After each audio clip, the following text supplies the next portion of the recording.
Hello and welcome to Lore Watch, a roundtable freeform discussion about lore and our favorite video games.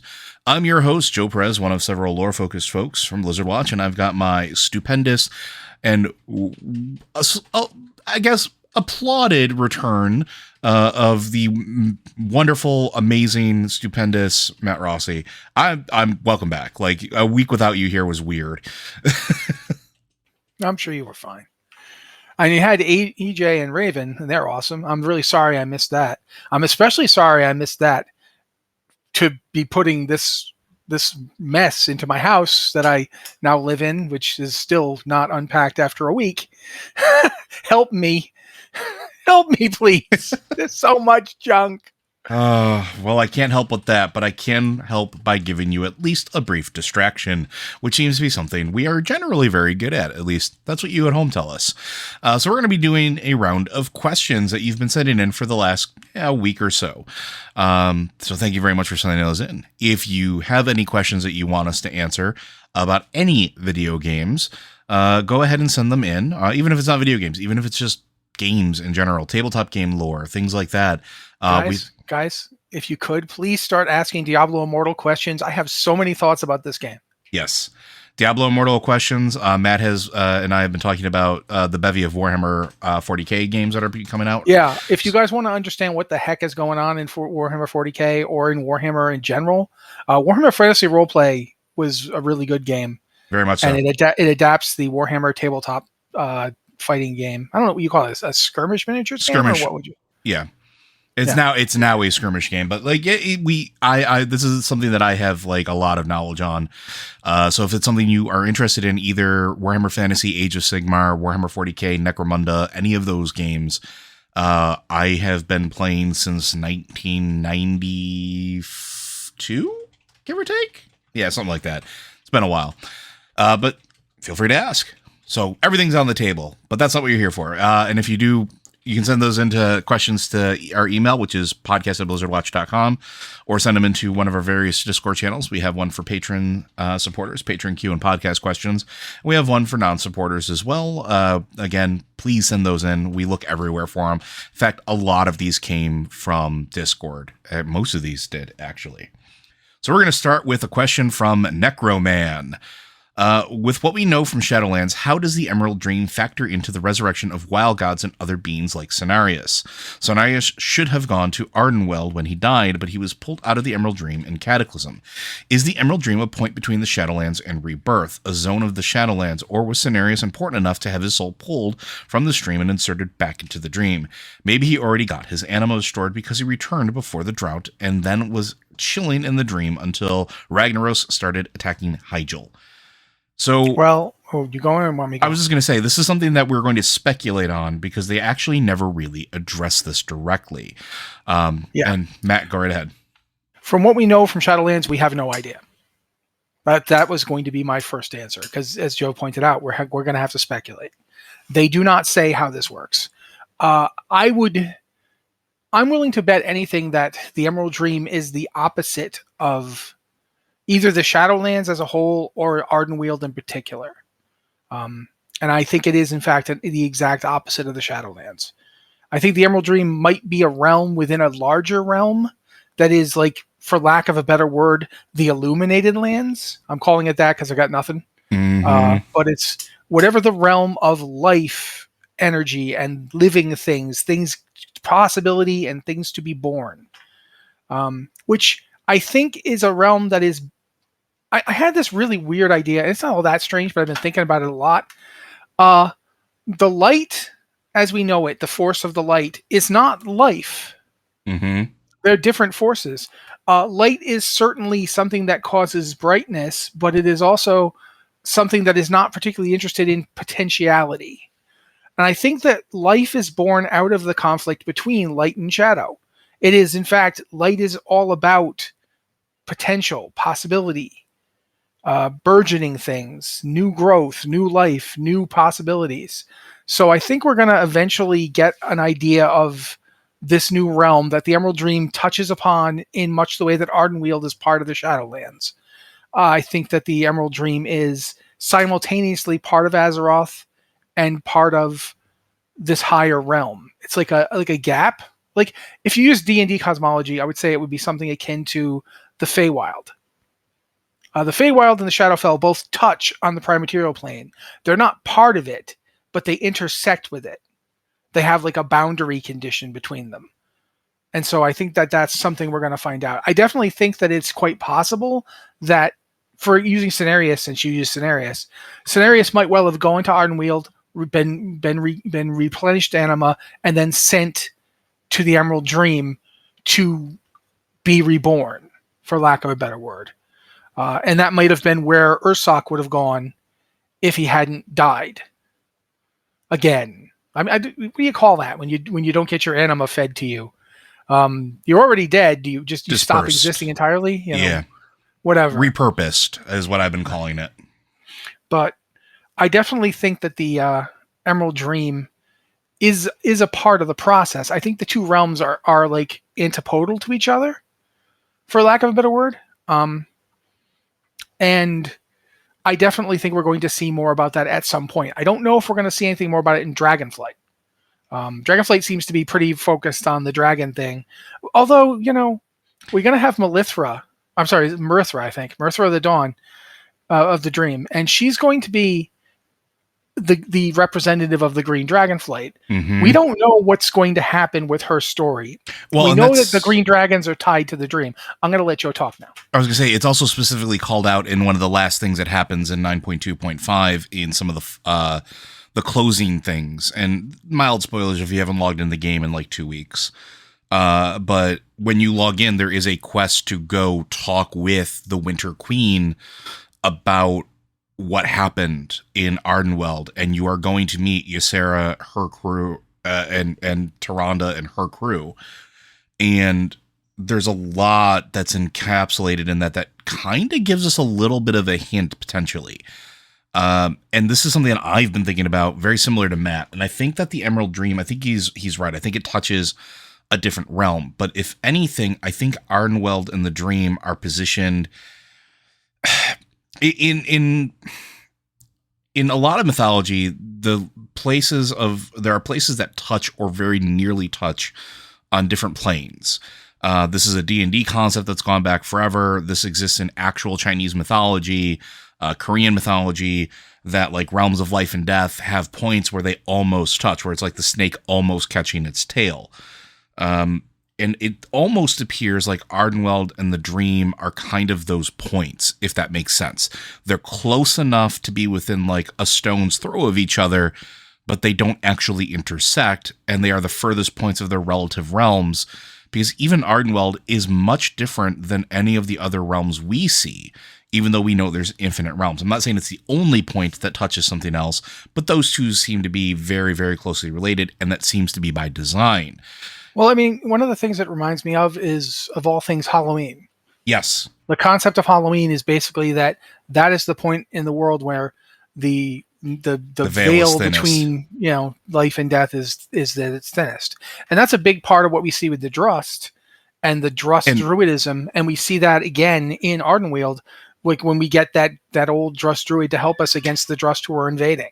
But there's a reason I bring this up, though, is because I think that there is a level of transition between the Emerald Dream and Ardenweald that operates a little bit different than the normal cycle of life and death. And I think Ursoc actually gives us the hint of this in the short, in what was happening in those cinematics before we actually got Shadowlands. Because when we finish the Emerald Dream, when you are done with that raid, when you are done and you have purged the nightmare and broken it down into the little void rose that is there, you are greeted by the spirit of Ursoc and Ysera. They haven't transitioned, but by the time we get to Shadowlands, they have. Why is that? Because we assumed that they would rest in the Emerald Dream until they were able to be reborn. But I think there is a level of it, like the Emerald Dream may actually have almost like an anima cache, or may have a certain amount of it that it can take in. And all of these beings dying, all these extreme beings dying at the same point is too much for it to bear. Because think about it. The wild gods generally don't necessarily die all at the same time. It's usually one or two maybe. But in this case, you have a dragon aspect that's inherently tied to the realm. You have Ursoc, who's a wild god and who's inherently tied to the realm. You have all the stuff that happened with Cenarius, who's inherently tied to that realm, plus the drain that the nightmare was causing on it for that entire time. Plus all the other green dragons that were corrupted by the nightmare and everything else that we were dealing with. It's entirely possible that Cenarius got everything that was left. And so he was able to sort of stick around. And he may have been deemed the most important to be pushed back. Well, it's also important to remember that Ysera is not a wild one, a wild god. Yep. So Ysera's fate was entirely different from the start. And we know that Ysera ended up where she did entirely because Elune sent her there. Uh-huh. So if Elune were to look at this realm of light, perhaps this far pocket of the realm of light, because we know Elune can look into these places, and this seems to be somewhat reinforced with what happens in the Catching Up with Tyrande cinematic. Elune sent them to Ardenweld to recover, because they might not have been able to otherwise. She had no idea there was an anima drought going on, or they had no idea that there was an anima drought going on. They had no idea that everything was going directly to the maw, yet somehow, despite all those souls going directly to the maw, Ysera and Ursoc wound up in Ardenweld, right? So there's a lot of things that were happening during that time frame, like in between them dying and Argus dying. And then there was just not enough. So I think they would have been pushed back. I think they would have gotten recharged and then pushed back to be reborn through the Emerald Dream, potentially. Maybe not Ysera, but definitely Ursoc and definitely Cenarius. So I think there's a level of that. And I think there might be a flow of anima between Ardenweld and the Emerald Dream. And I think that might have been disrupted by the nightmare and why the nightmare specifically was targeting it. Because we know the Void understands what's happening in the Shadowlands. It's not too much of a jump to say that they would understand if they look at the Emerald Dream. Oh, there's some of that tasty power here. Let's go and munch on it a little bit. So that's my 2 cents on it, at least, or something that I've been thinking about, at least in that regard. Does that make sense? Does any of that make sense to you, Matt? I mean, it makes sense. We have no idea. We have no idea. But I definitely think we're going to see more. I just don't know when. The thing Joe is talking about, by the way, the Tyrande epilogue, I haven't gotten to see it yet because I just got my computer working. So, I'm intentionally trying to be vague about it because I want Matt to experience it. I went and looked it up. Okay. Because I always feel like I should know, even if I haven't gotten around to playing it yet. I do want to say that I think that's something we'll see kind of as like a B story, maybe in the background in Dragonflight. But it's interesting. Well, especially because the seed given to Tyrande has a lot of implications, right? Is it going to grow a new world tree? Is it going to heal the pain of the Emerald Dream? Because we know that the world trees extend into the dream. We know that for a fact. That was one of the reasons why certain locations were targeted in the nightmare, right? Or turned into the nightmare. So there's more, and we are going to find out more. And I think it is going to be maybe a B plot in Dragonflight. And I'm kind of okay with it because we speculated beforehand that Dragonflight's going to cover a lot of like the gaps that we've had with specifically with the dragons for a while, which makes sense. And this is one of them. Not just because of scenarios. Is very much green dragon stuff. Yeah. The Emerald Dream is 100% green dragon stuff. So yeah. Anything else to add to that before we move on? Nope. I think we're good. All right, this next one comes from Shock T, who's a fire mage from Shahalo. I recently finished War Crimes and am completely lost as to the motivation of Rathion's actions. That he's a black dragon and its inner nature is not only a cop-out, but clearly not the case given Ebonhorn and Rathion's own actions in BFA. I recall it being said somewhere that he saw the Horde as the cause of Azeroth's problems, and I guess maybe, but how does sending Garrosh to an alternate timeline solve that? Is there a source that I may have missed that explains all this, comics, books, or quest lines? Yes, they did explain this, actually. Yeah, you go ahead then, dude. I was going to let you go because I talked for a bit. No, you go, because I want to hear what you're going to say. I mean, the explanation from Rathion himself is that he messed up, but he was trying to help generate another army to strengthen Azeroth's defenses by going back in time or not him going back in time, but trying to get the Horde, like that this would have worked out in a beneficial way for us. But he's still a baby at that point. He's still making decisions, even if he has all the genetic memories that aren't exactly the most sound. And it wasn't really until Battle for Azeroth, and really towards the end of Battle for Azeroth, that he really kind of started growing up about it, if that makes sense, which is why you see a different version of him. Also, the fact that he has not interacted with any other uncorrupted black dragons of any type, or really any of the Dragonflights for any at all, kind of skews that, if that makes sense. So there's also some other things to think about in terms of what Rathion's motivation was. First off, it was that he was at the near the middle part of Mists of Pandaria. He was exposed to the essence of Li Shen, which was a power that Li Shen had stolen from Raden, which was itself something that he had gained when he was possessed by Aman'Thul. Titan touch all the way down. So when Rathian was exposed to it, you if you remember the whole thing about, we must rebuild the final Titan, we still don't quite know what that means, and if it means Azeroth or not. We're pretty sure it does, but we've had a lot to think about since. But he was reeling from that implication. And he even says if you go all the way through Mists and you do Siege of Orgrimmar, he flat out admits he was trying to get the Horde destroyed, so that the Alliance would conquer the entirety of Azeroth and unite it to fight the Legion.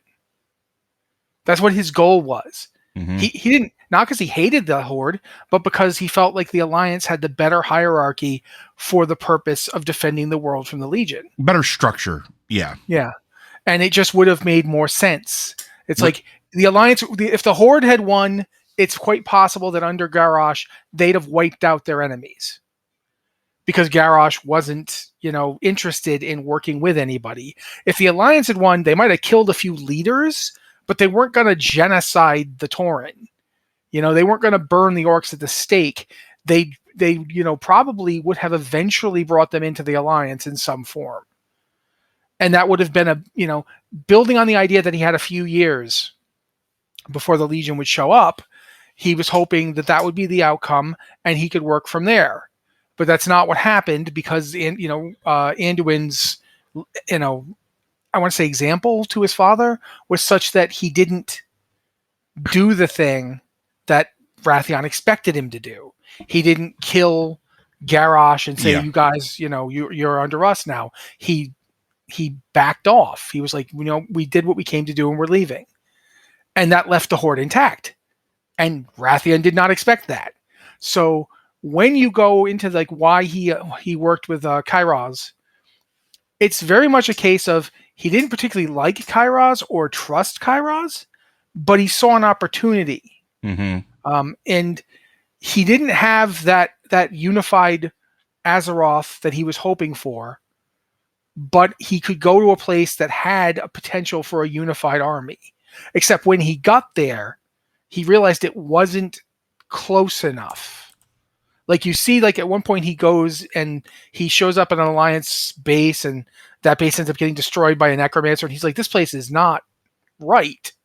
It's too far off from what I was going for. It's not just like the Draenor that I know about. It's not like the one my father went to. There's differences." And he inadvertently caused the Legion invasion to happen earlier.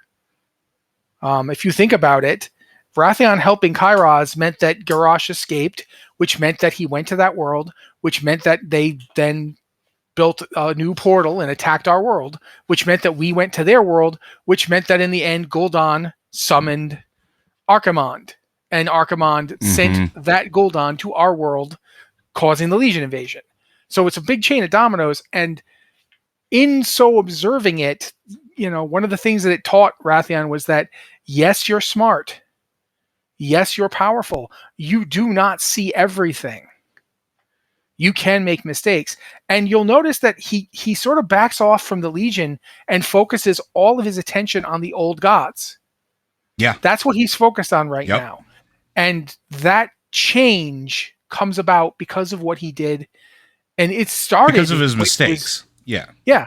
But it started while he was in Draenor. he started looking, because Draenor doesn't have nearly as many old gods directly on it.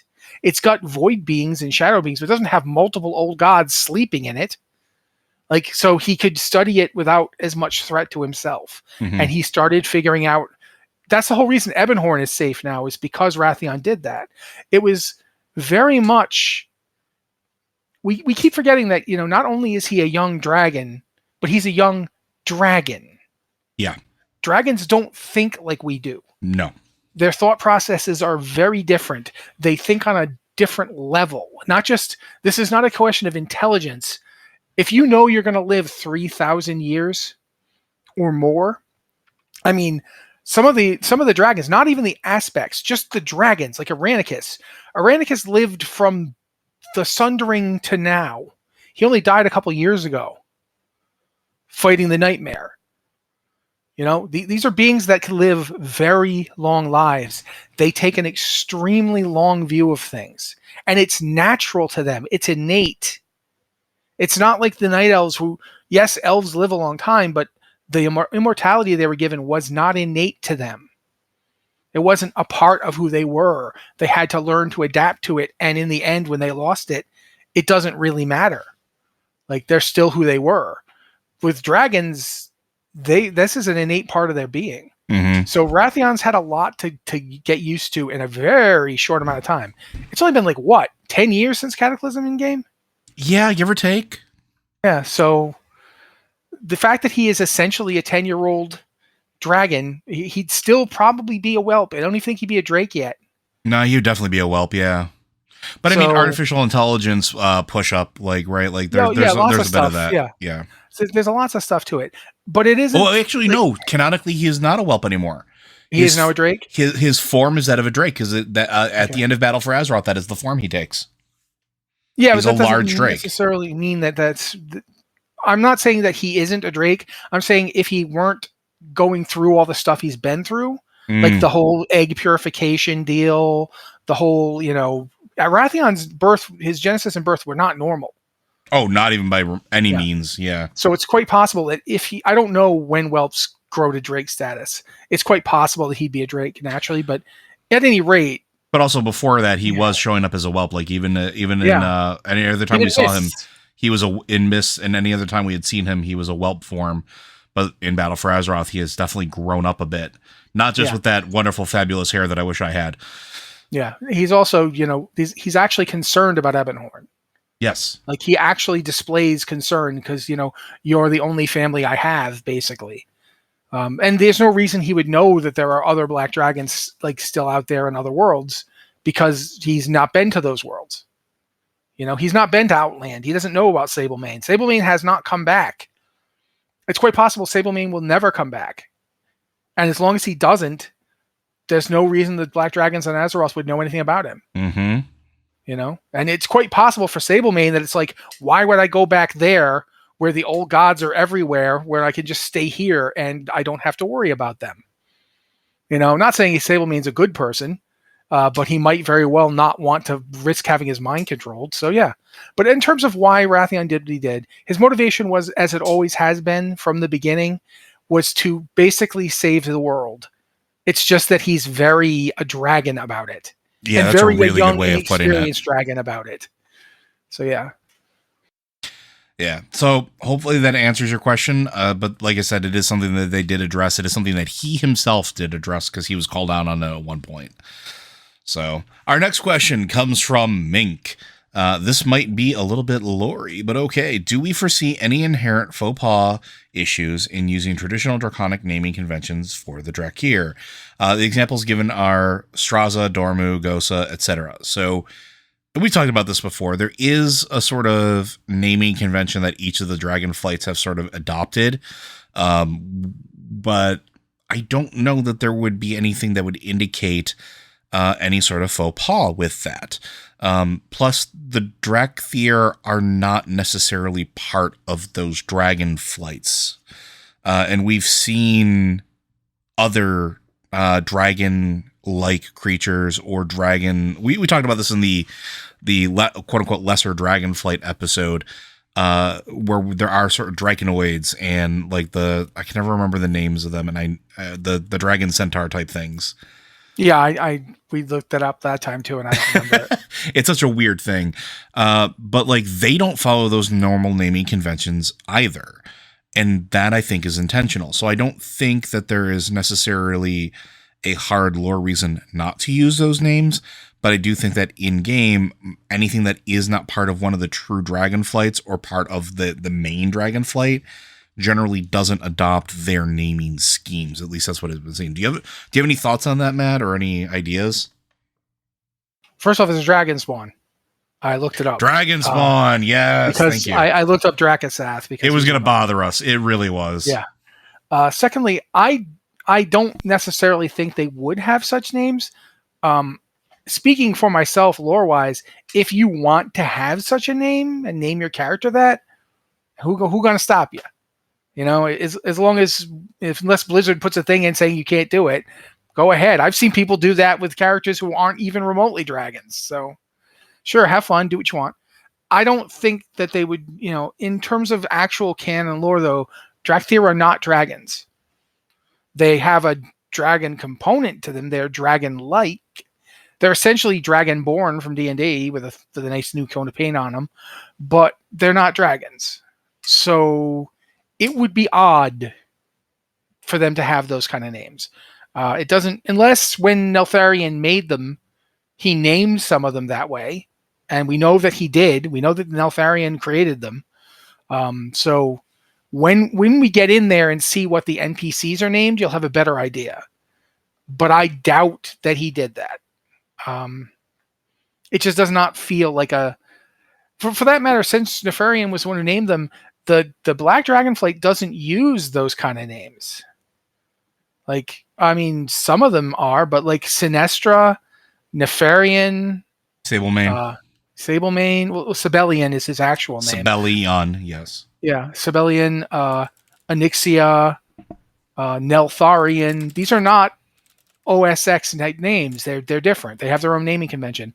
If he named them, would he have named them that? I don't know. I have no idea. We have not seen yet. It's also possible that it's a sign of reverence for the lineage that comes beforehand as well, which the Black Dragonflight really don't have at this point, so it would make sense that they don't necessarily have it. So this could be a conscious choice. Yeah, but he didn't, like, Neltharion didn't name his direct children that, like the ones before he went crazy. Because while, right, Nefarian and Onyxia are clearly after, he had children before. Sibelian is much older than they are. And his name's just Sibelian. Mm-hmm. So it is very difficult to even say. And if you look at the other things that Deathwing named since, clearly his modern naming conventions are not, like, what was his name? Altraxion? Yeah, Altraxion. Altraxion, not a very typical dragony name. So, I don't know. I don't think lore-wise that you should necessarily expect it to happen, but I also don't necessarily think it would be completely out of the pale if they might take such names to honor something. I don't know. I don't think it makes I don't think it basically fits the established canon yet, is what I'm going to say. And this next question comes from Lord Soth. Question for Blizz or lore, although it's mostly a lore question. I was running my priest through Karazhan for some transmog farming and noticed in the Guardian's library where you fight the Shade of Iran that the books on the bookshelves in the room were gigantic, like easily taller than the tallest PCs in the game. So, who wrote or used those books? Thanks, Lord Soth. So, I mean, my simple answer is, I think magic is really at play here. I mean, Karazhan is this weird place where everything operates outside of the normal confines of reality. I mean, even the new Karazhan, old Karazhan was definitely definitely weird, and it was definitely bigger on the inside. And I mean, heck, you went through different places that should not have been able to exist in that skinny tower. The new Karazhan bends that even to a greater extent. There's actually a section in there where you get shrunk down and you're fighting things like rats. So, space, reality, physics, I don't think Karazhan really cares about that. Do you, Matt? I really thought I'd get this fight in before you were done talking. It wouldn't be a lore watch if I didn't interrupt you while you were taking a bite. Okay, I have 3 answers for this one. All right. First, semi-serious answer. Karazhan is a tower that erupted out of nowhere and is traveling back in time, which means, as far as we're concerned, Karazhan started existing at one point and then just exists. But in Karazhan's reality, Karazhan, the moment where Karazhan started existing for us is the end of Karazhan. That's when it was destroyed. And the tower will continue to exist until it is created. And I mean, at some point, it may slowly be taken down as it is unbuilt. We don't know how that's going to work. But we know that that's how Karazhan exists. So it's quite possible that in the future, gigantic elephant people built a library. Another possibility is that since Karazhan is a tower inhabited by a human mage, and clearly that human mage had access to knowledge of other parts of Azeroth that were not common to people in the Eastern Kingdoms, like Northrend, where the Vrykul live, who are our ancestors, the ancestors of modern humans in the Warcraft setting. It's quite possible some of those books were written by Vrykul, who are, some of them are 20, 30 feet tall. Some of those books might be Titan books, or, written down by Titan Forge or copied from Titan archives. I mean, there's a book in there that tells you about the relationship between the Loon and the Naru. Isn't it also Khadgar found that book one day? Isn't it also canonical that like Medivh traveled to different planes of existence or different worlds? Like we don't know exactly the extent of his otherworldly travels. Yeah, we don't know anything about that. We know very little about what he was doing. But that's possible too. Another possibility though, and I always bring this up, so I'm going to bring it up again, is casters need some excuse for being so incredibly swole. I'm never letting this go. They don't ponder their orbs with weak, non-muscular arms. That's just not a thing. Look, even Khadgar is the most jacked human being. If you met the Khadgar model was walking the street in front of your house, you would think that dude was a bodybuilder. He makes most player character orcs look small by comparison. Yeah, Khadgar is huge. These guys are jacked up. I mean, in every player mage, go ahead and roll a human mage right now. Roll a male one, of course, because WoW has this thing where it doesn't understand ladies can have muscles. I like orc ladies got them, but human women can have muscles, dude. Trust me. But seriously, go just roll a human mage and just walk around and take their robe off and look at them. Then feel weird about doing that because that's strange. But nevertheless, big. Orc mages. Orcs have mages now. Big. Orc warlocks, except for Gul'dan, huge. Even younger Gul'dan was depicted as being younger Gul'dan. Younger Gul'dan was definitely a big orc. He was a swole little boy. But I mean, Ner'zhul, who was the elder shaman. Warlords of Draenor. Just look at Ner'zhul in the dungeon. Holy heck! That dude, in between his shamanic duties, the dude is picking up rocks with magic stuff carved on him because there's no other reason to explain this. But yeah, all of them, every caster class. Yeah, so the books are so huge so they can get all beefed up. It's their fitness program. They knew they weren't going to have any time to actually lift weights or get into fights, so they were just literally picking up these giant heavy books and carrying them over to a table and then bong, dropping them down, and then each page made of lead. So yeah, that's my less serious answer. And there's other options too, right? We don't know what beings were invited into the Tower of the Guardian of Karazhan at any point in time. We don't know what creatures may have bartered in knowledge, because that's the thing that we know about Medivh as well, is he was not above bartering, whether he was possessed by Sargeras or not. That's another thing. He had the soul of Sargeras in him at one point. That's not exactly a small creature living inside of him. There's a lot of really strange things tied up with Medivh and Karazhan that could easily explain the giant books. There is also a possibility that by the power of magic, those large books could be resized depending on who was, interacting with them, who pulled them off the shelves or who was reading them. Maybe it turns gnome size when a gnome has it in their hands. Maybe it turns giant size when a Titan decides to watch it or want to read it. There's a ton of things that could do that. We also know that Medivh had a Titan construct, Titan Watcher, had the Maiden of Virtue in Karazhan as well, right? Yeah, just like Ironaya, looked just like her. And that was a huge being as well. Easily, 10, 12, 13 feet tall as far as that goes.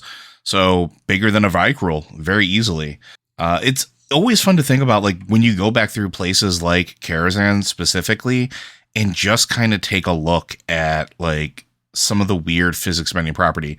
And I know you mentioned this before, that also some of it could just be art asset, like just sticking with the theme of when it was created, right? Yeah, absolutely. So, I mean, one of the things about it, if you remember going back to Karazhan, is at the time it was made, the original Karazhan, before Burning Crusade came out, the tower existed. They were already working on it, which means they were working on it with the engine that the game launched with in 2004. The visuals in Burning Crusade are really impressive. They're about as far as you could push that without an update. And Karazhan is about the most complex dungeon they built, just in terms of verticality. Think about how much up you go in Karazhan. yeah. We never had a dungeon where you just kept going up like that. So, and there's whole areas where like the walls literally just vanish. They kind of like, you suddenly are in like a void. And the room in question, when you're doing Shade of Iran, the books have to be pretty big because you're not anywhere near them. I mean, you guys remember Flame Wreath, right? Oh, yeah. Yeah. Nobody move when Flame Wreath comes up, or else you blow the raid up. And I remember the song? I don't remember the song. I don't remember the song, but I remember I remember we had to sing a song to get the timing. Yeah. There was a weird thing, and some of the old like Burning Crusade raiders will remember it because boss mods weren't a thing yet. They were just coming into existence. Yeah, there were some like bare bones things, but real bare bone things.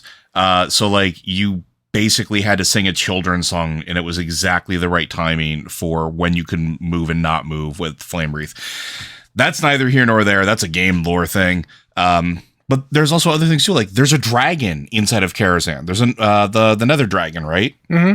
He's a Nether Dragon. How did he get there? Yeah. They didn't even have Nether Dragons before. You know what I mean? It was like, huh? Like according to seriously, how did he get there? You don't know. We have no idea. There's ethereals there. The Nether Dragon was always weird. We didn't talk about this during the Dragon episode, but like you said, we don't know how it got there. We don't know how long it's been there. Was it there from the time of its destruction moving backwards in time? Because during that time, we hadn't had contact with Outland as much yet. We had just learned of their existence.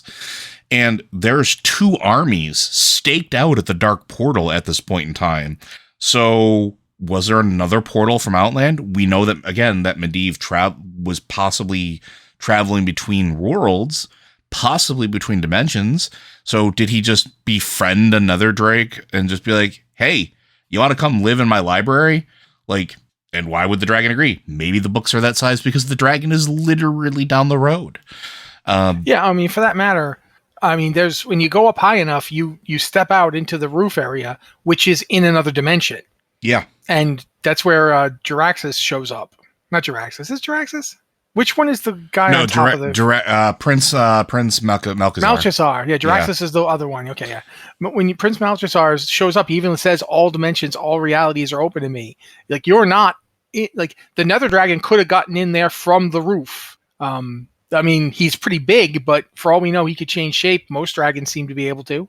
So did he, like, turn into something else? Did Medivh, like, go into that other dimension, make contact with him? You know, we know Khadgar was in that dimension at one point.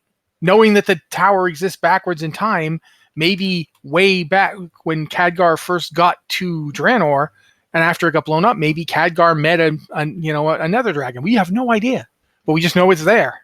So we don't know why the books are big is really what it boils down to, but there's infinite possibility because it's Karazhan and because of everything that's tied up with Karazhan, which is also why Karazhan remains one of my favorite dungeons, favorite raids. Like, it was, not only was it ahead of its time in terms of the scope of what you were doing there and the sheer variety of we're going to call them biomes, but like the biomes that it represented, it became a modern blueprint for dungeon or for raids moving forward in later expansions.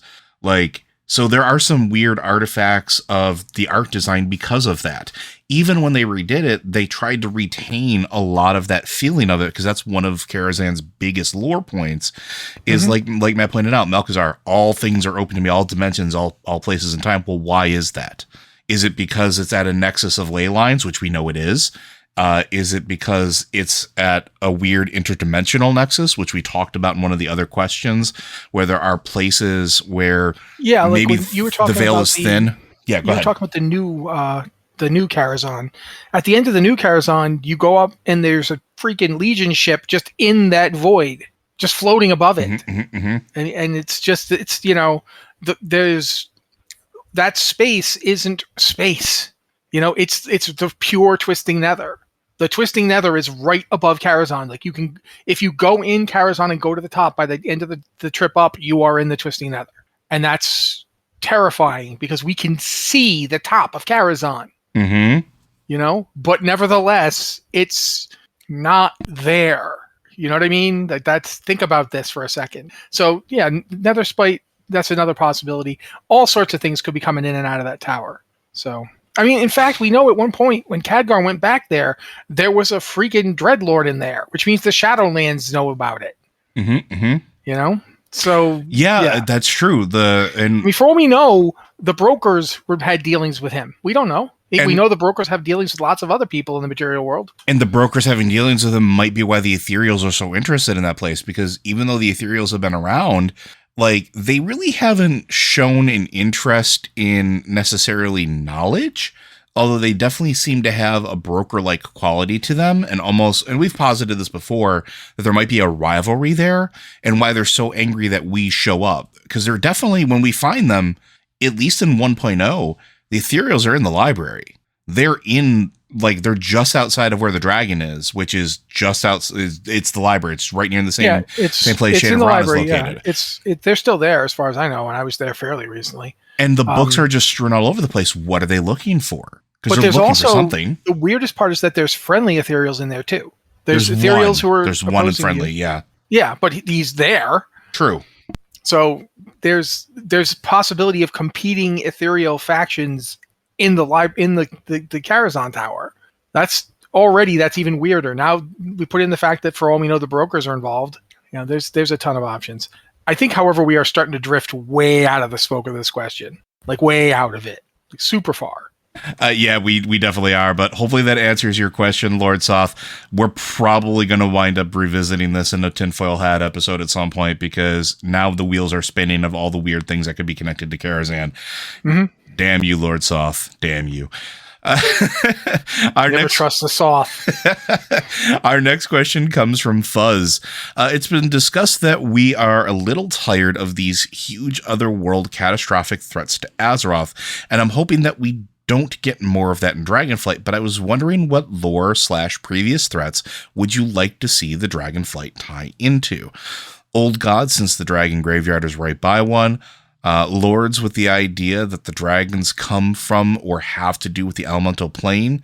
Well, spoilers on the table. This is the second time we're recording this part of the podcast, and Matt brought up something, and I'm totally going to steal it from him here because it was exactly what I was going to say anyway last time.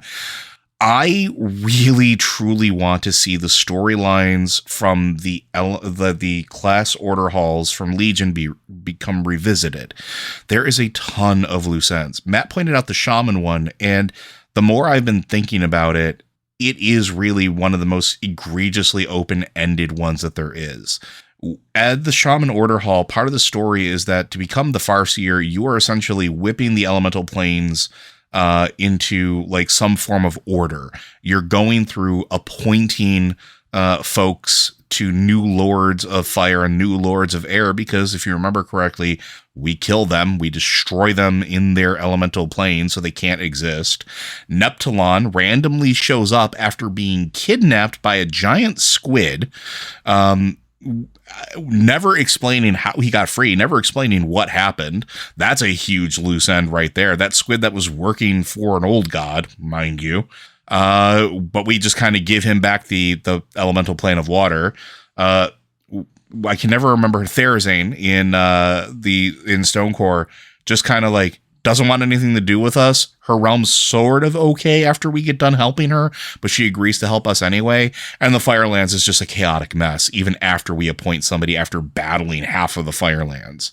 Yeah, I seem to recall like one of the options is Lord Rylith. One of the options is Lord Rylith. One of the options is the pit fiend looking guy. Yeah, no, the Doom Fiend, the Doom Lord looking guy, which is the one that you ultimately kind of put in charge.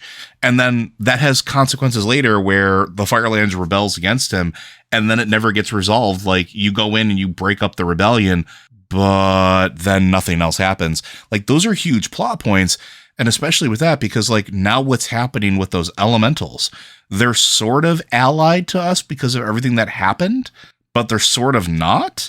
So are they still on our side? We didn't see them at all throughout Battle for Azeroth, even though things were going down in their domains, especially like Neptulon. Neptulon wasn't hanging out with us, even though we're sitting there going after, Azshara in her own realm, her realm that's under the water. Didn't do anything with that. Is he still working for N'Zoth? Was he brainwashed, corrupted? There's all sorts of things like that. Matt, I know you were talking about some of the other ones, but like, go ahead and jump in here. Well, I mean, one of the ones I have that has nothing to do with this and yet is tangentially related to it is Magatha Grim Totem.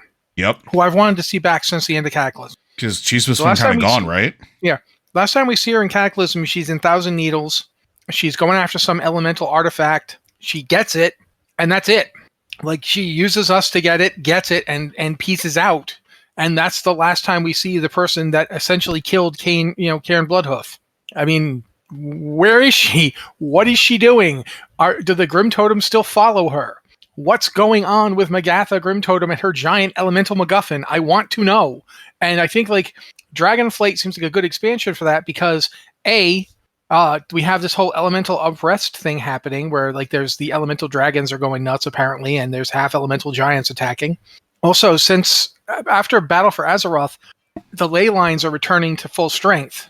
Yeah, that's why the Dragon Isles are getting their magic back, because the ley lines are healing after what Malagos did when he ripped them all to the Nexus.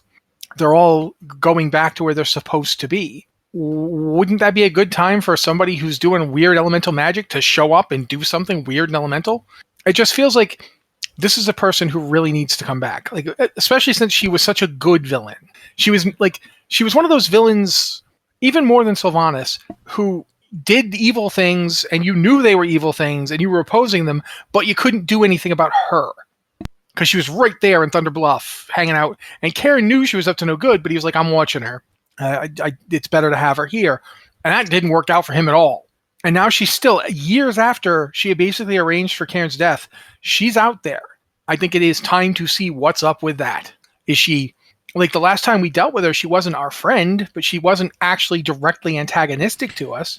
Well, and this comes to a thing that we talked about often, is this idea that we've been gone for a certain period of time and not been paying attention to the other happenings of Azeroth.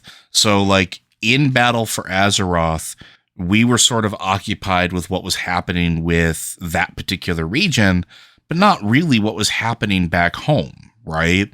And we weren't really concerned with anything that was going on in the shadows because we were hyper focused on old god threats and going to those specific regions. And then right after Battle for Azeroth, where do we wind up going? Another plane of existence? We haven't been home in a hot minute. I think the last time Magatha was seen was like Legion, wasn't she? Or did she pop up in Battle for Azeroth? No, she popped up in Legion because she agreed in the order. She was part of the Order Hall stuff very briefly because she's in the Order Hall under Heavy Guard. But also that Heavy Guard includes Neptulon watching her. But if Neptulon is corrupted and possibly working for the old god N'Zoth, that doesn't mean anything, right? So that's why like Magatha she's a good loose end to explore at some point, because maybe she was doing something on the back end with N'Zoth. And if N'Zoth wanted to be killed, Shaman are really, really good at that whole talking with dead things. Like that's a whole key component of their story and background, like talking to spirits and their ancestors and stuff. So understanding how the world works, infecting the world, doing something like that, pushing the spirit where it's supposed to be, helping him, or being forced into service. Yeah. Mm-hmm. That's another option. But like, and she's always been shifty as far as that goes. But yeah, like that's a loose end. That's a huge loose end. And a really good one. For the elemental artifact she found is called the Doomstone. It is the Doomstone, yeah. Come on. Yeah. And I mean, and she's not the only loose end too. Like like I mentioned the Death Knights. The Death Knights, with especially now Death Knight thing with they turned one of the greatest red dragons of life. They turned him into a undead, pony. So yeah. Yeah, and then look at Lithraxian too, and we haven't seen Lithraxian in a while, not since the end of that Order Hall shenanigans. But yep, what have they been up to? I think he's actually on the ship when we go to Argus. Yes, yeah, he is. He's actually on the ship when we go to Argus, Lithraxian. If you don't know who Lithraxian is a Dreadlord, but one who's supposedly converted to the light and now serves, the side of good. Except in Shadowlands, we find a thing basically saying outright that the Dreadlords have infiltrated the light and that it wasn't even hard. Mm-hmm. And we're like, wait a minute. Who do we know who's a Dreadlord who hangs out with light people all the time? Now, keep in mind, Dreadlords are Dreadlords. Could they have planted that there for us to find so we'd suspect Lithraxian? Maybe. But still, you kind of have to check up on it anyway. Because they're devious enough to do it, knowing that we would know that they're devious enough to do it. So that we would go, oh, well, this might be a trick. And that might be the trick. Because this is, again, Dreadlords we're dealing with. So yeah, Lithraxian's definitely a loose end that needs to be checked up on. There's more. The whole deal about what Kali and Menethil actually is. It still isn't resolved, even though we get a little bit of that with 9.2.5. There's a bit of there's a quest line that is really intriguing, which is it ties into this, but also needs to be explored more, and it's the taking back Lordaeron, and that deals with some of that. It starts setting that up for further exploration, and not just further exploration, but further conclusion. But there's Odin is another big loose end too, and we talked about this before in the past.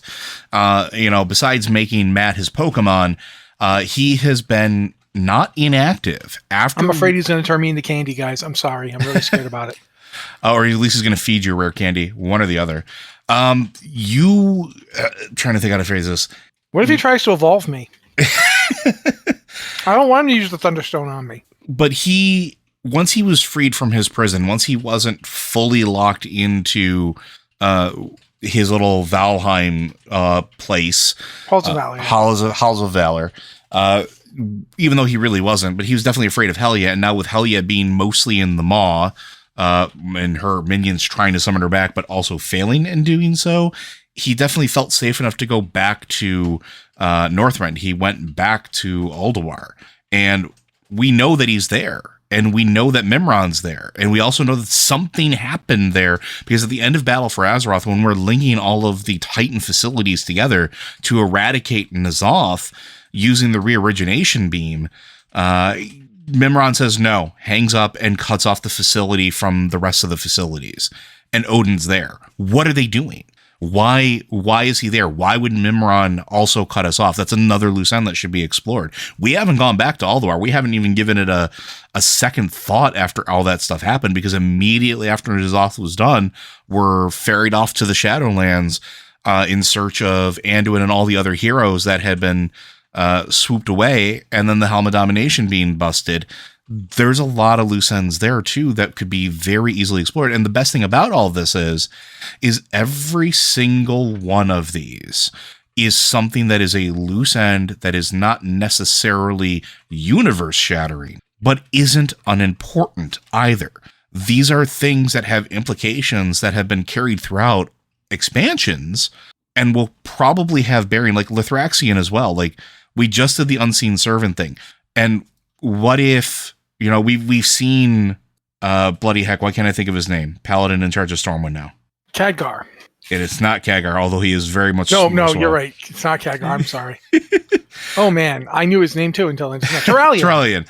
Yeah, so we haven't really seen Turalyon. He's sort of in charge of things.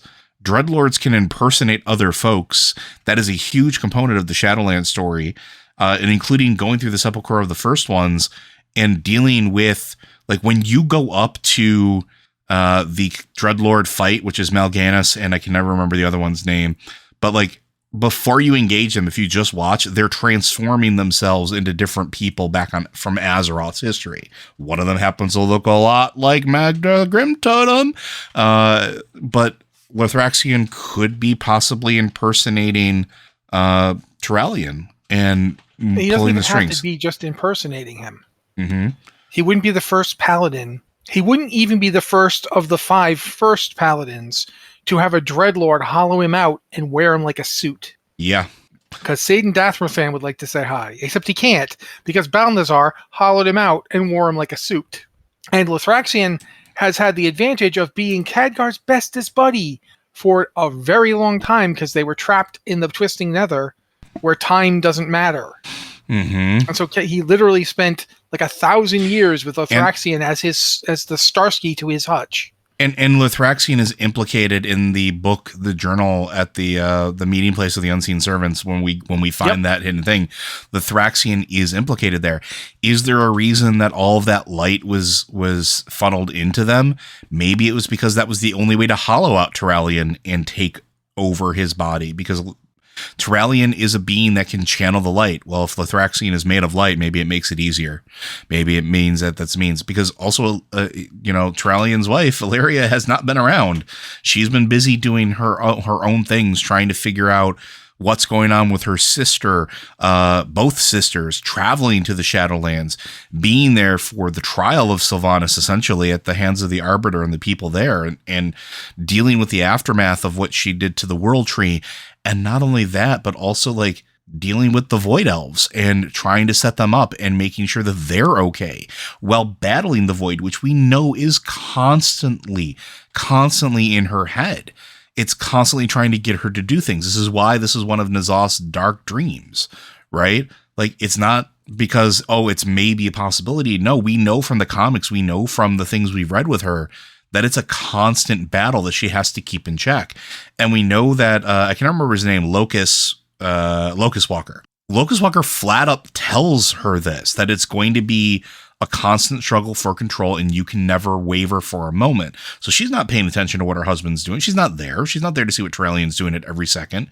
And Gen Greymane, who is also there, is so hyper focused on the survivors from everything that happened with Darnassus, trying to help run a kingdom, trying to help do anything he can to keep the alliance together and going while Anduin and other leaders are gone, including Jaina Proudmoore, who is probably one of the most influential folks to try to unify the alliance at this point, besides Anduin, and keep them together, is gone.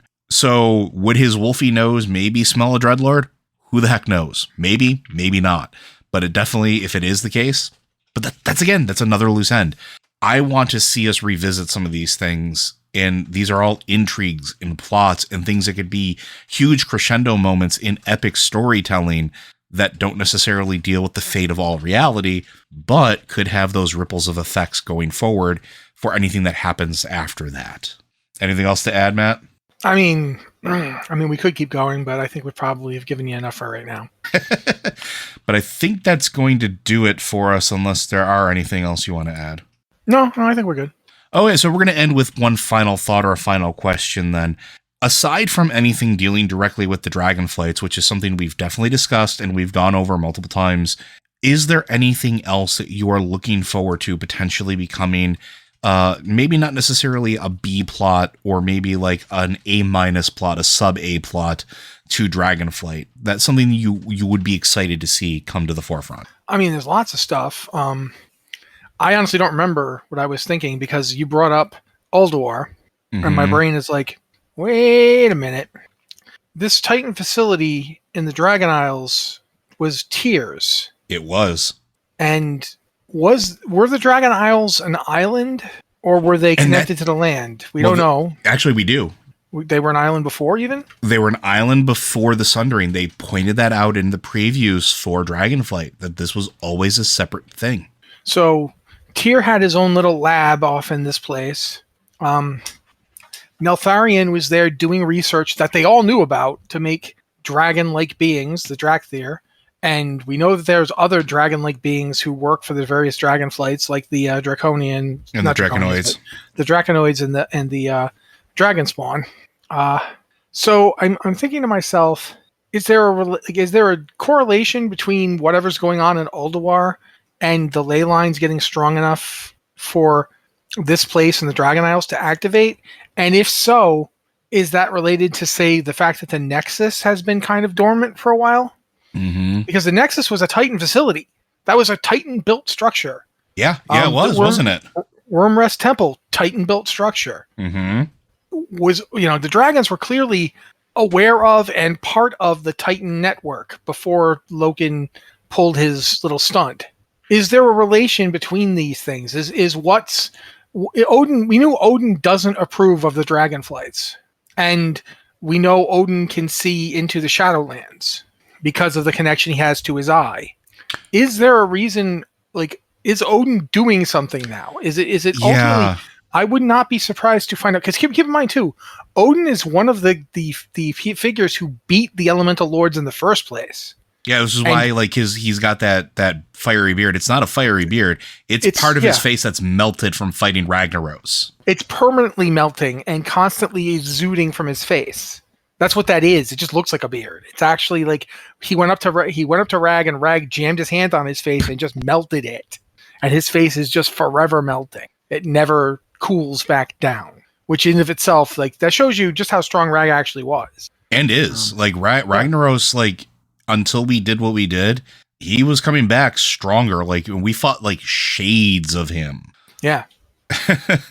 And for all we know, he might even reform in the elemental plane. It shouldn't happen, but weirder things have happened. But I'm just saying, there's all this stuff that we don't know the connections on yet, but we do know that there is a connection. Because keep in mind too, when we were doing all that stuff and we contacted Mimiron and he cut the line, we were tapping into the power of the dragon aspects. Even though the dragon aspects don't have it anymore, it's still there. And we were using it on our Heart of Azeroth. Mm-hmm. And what's that? Does that mean that they can be aspects again? Does that mean, we've got the green Dragonflight and the Emerald Dream? That's the whole connection. We talked about that earlier in the show. There's just a ton of stuff that could happen, and that I'm really interested in seeing. I think, there's a ton. I would love to see if, what this place was, what Tyr was doing here, what it has to do with Neltharion making the Drakthir, what the Drakthir have to do with the Draconids and Dragon Spawn. Mm-hmm. What all these things, it's like dominoes.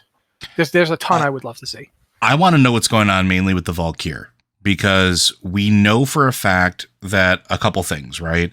One, and this ties in with the Odin thing. The Valkyr that are working for Odin that he's been creating to ferry souls to him in order to make his army of Pokemon, they're able to travel between realms of reality just like the ones the Lich King made. We know this because we see one of them in the Shadowlands when we're dealing with the Odin's Eye thing. We don't see any more of them. And you think that they would be invested in helping us, especially with putting an end to Helia and her reign, which is another loose end that we just do not deal with. Helia's still somewhere around in the mall, or at least somewhere. No, she's not in the mall. Primus banishes her. That's right. The Primus does banish her, but we don't know.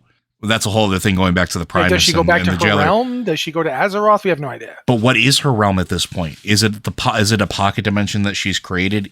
Like you said, is it Azeroth?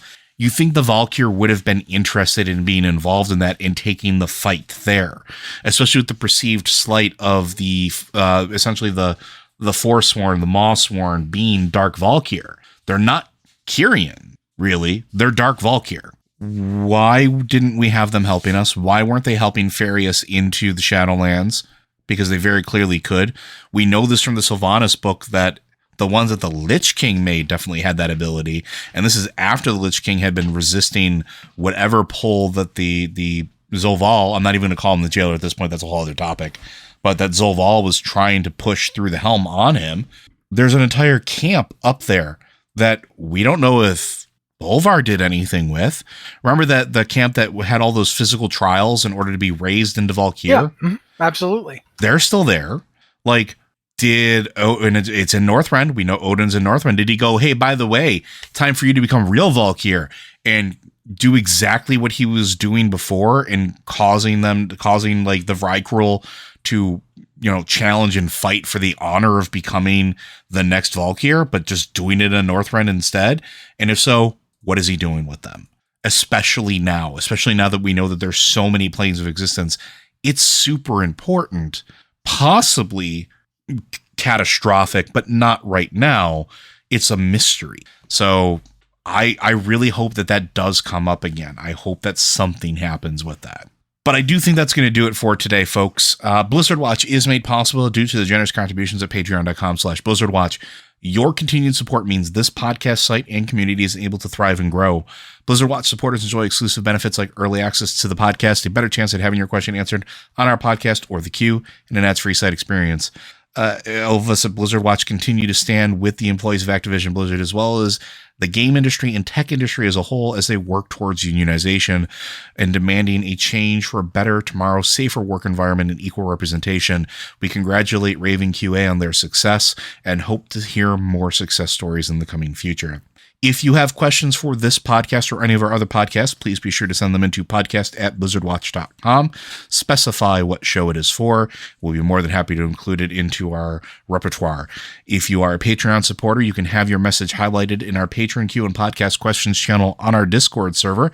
We do look there, and as a matter of fact, every question we have answered on today's episode was pulled from that channel. We try to give you a priority as a way of saying thank you for letting us keep the lights on. If you can't support that, we understand times are tough. We do have another channel on Discord as well. It is the Q and Podcast Questions. I did also pull several from there as well, but we just, again, specify what show it is for. So I do want to thank you very much for joining us today, and we'll see you next week, folks.